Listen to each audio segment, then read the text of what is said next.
Radheshyam student, हम लोगों को जैसे पता है एनसीईआरटी कितना ज़्यादा इम्पॉर्टेंट है नीट के लिए। मैं आज आप लोगों को बिल्कुल लाइन बाय लाइन पढ़ाऊंगी एनसीईआरटी से प्रेगनेंसी एंड एम्ब्रियोनिक डेवलपमेंट। तो देखिए, after implantation finger like projection appear on the trophoblast called chorionic villi. जब इम्प्लांटेशन होता है तो वो ब्लास्टोसिस्ट का इम्प्लांटेशन होता है। ठीक है, ब्लास्टोसिस्ट का जो बाहर वाला देखिए ये जो लेयर है ये है ट्रोपोब्लास्ट, और ये अंदर का जो है ये बोल रहे हैं इनर सेल मास। ये इनर सेल मास एम्ब्रियो बन जाता है और फिंगर लाइक प्रोजेक्शन जो है वो ये ट्रोपोब्लास्ट में अपीयर होता है, जिसको बोल रहे हैं chorionic villi, which are surrounded by the uterine tissue and maternal blood, जो कि पूरा चारों तरफ से घिरा हुआ होता है यूटेराइन टिश्यू से, यूटरस का टिश्यू से, और मैटरनल ब्लड मतलब माँ का ब्लड से। The chorionic villi and uterine tissue become interdigitated with each other and jointly form a structural and functional unit। ये क्या बोल रहे हैं, यूटेराइन का टिश्यू और वो जो कोरियोनिक विलाई है वो बिल्कुल इंटरडिजिटेटेड जॉइंट है, मतलब एकदम बिल्कुल एक दूसरे से इंटरलॉक। अगर दोनों हाथों के फिंगर्स को हम क्रॉस करके जैसे इंटरलॉक्ड करेंगे उस तरह से लॉक्ड होता है, वो जॉइंट होता है। वो क्या करता है, एक स्ट्रक्चरल और फंक्शनल यूनिट का काम करता है डेवलपिंग एम्ब्रियो और मैटरनल बॉडी के साथ। एम्ब्रियो जो डेवलप हो रहा है उसको हम लोग क्या बोलेंगे, फीटस, और ये जो यूनिट बना उसको क्या बोले, placenta. The placenta facilitate the supply of oxygen and nutrient to the embryo. Placenta जो है वो न्यूट्रिशन का और ऑक्सीजन का सप्लाई करता है and also removal of carbon dioxide and excretory waste material produce by the embryo. Embryo जो carbon dioxide को छोड़ता है और उसका जो वेस्ट मटेरियल्स है वो उसको बाहर करती है, किसके थ्रू, प्लेजेंटा के थ्रू। ठीक है, the placenta is connected to the embryo through an umbilical cord which help in the transport of substance to and from the embryo। ये क्या करता है, सब्सटेंस को मूव करने में हेल्प करता है, कौन, अम्बिलिकल कॉर्ड। ठीक है, ये अम्बिलिकल कॉर्ड जो है ये प्लेजेंटा से लगा हुआ होता है, यही क्या करता है, ट्रांसपोर्ट करता है सब्सटेंस का। ठीक है, placenta also act as endocrine tissue. ये क्या करता है, एंडोक्राइन टिश्यू का काम करता है। हम लोगों को एंडोक्राइन और एक्सोक्राइन हम लोग ग्लैंड पढ़े थे, ये है endocrine tissue.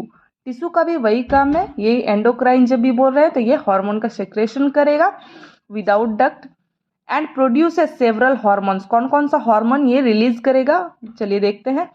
Human chorionic gonadotropin hormone, HCG जिसको बोल रहे हैं। प्रेगनेंसी में जब टेस्ट करते हैं किट में तो वो एचसीजी लेवल को करता है चेक, क्योंकि एचसीजी से ही पता चलता है कि वो प्रेग्नेंट है या नहीं। Human placental lactogen, HPL, estrogen, progesterone, ये 4 हार्मोन का रिलीज करता है। In the later phase of pregnancy in hormone called relaxin, एक रिलैक्सिन हार्मोन भी निकलता है लेटर फेज में, जब एकदम लास्ट जब होता है मंथ का उसके बाद, क्योंकि रिलैक्सिन जो है वो यूटरस का जो सर्विक्स है उसको खुलने में मदद करती है।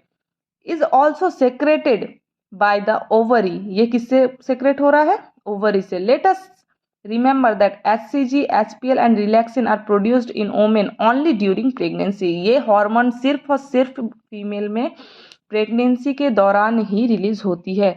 In addition during pregnancy the level of other hormone like estrogen, progesterone, cortisol, prolactin, thyroxine etcetera, देखा जाए तो अगर फीमेल जब प्रेग्नेंट होती है तो उनमें लगभग सारे के सारे जो हार्मोन्स होते हैं उसका लेवल बढ़ा हुआ होता है। Are increased several folds in the maternal blood, increased production of this hormone is essential for supporting the fetal growth। ये किसके लिए सपोर्ट करता है, ये क्यों बढ़ा हुआ होता है, फेटल ग्रोथ को सपोर्ट करने के लिए। Metabolic changes in the mother and maintenance of pregnancy, जो कि मेटाबॉलिक चेंज जो होता रहता है मदर में और ये प्रेगनेंसी को मेंटेन करने में बहुत ज़्यादा सपोर्टिव होता है। Immediately after implantation the inner cell mass, inner cell mass से मैं पहले ही बता चुकी हूँ, उससे क्या बनेगा, इम्ब्रियो। ठीक है, differentiates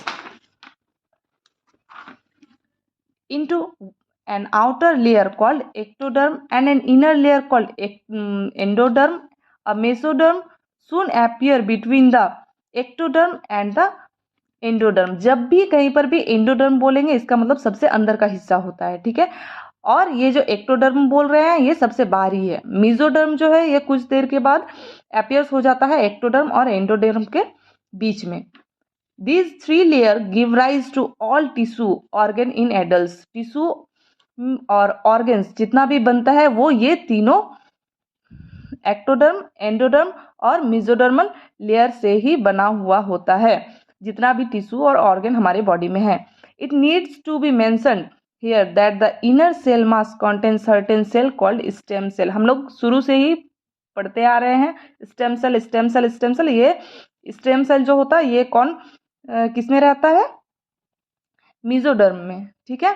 inner cell mass contain inner cell mass जो है वो कंटेन करेगा सर्टेन ये स्टेम सेल, जो क्या करता है टिश्यू और ऑर्गन को बनाता है. Stem cell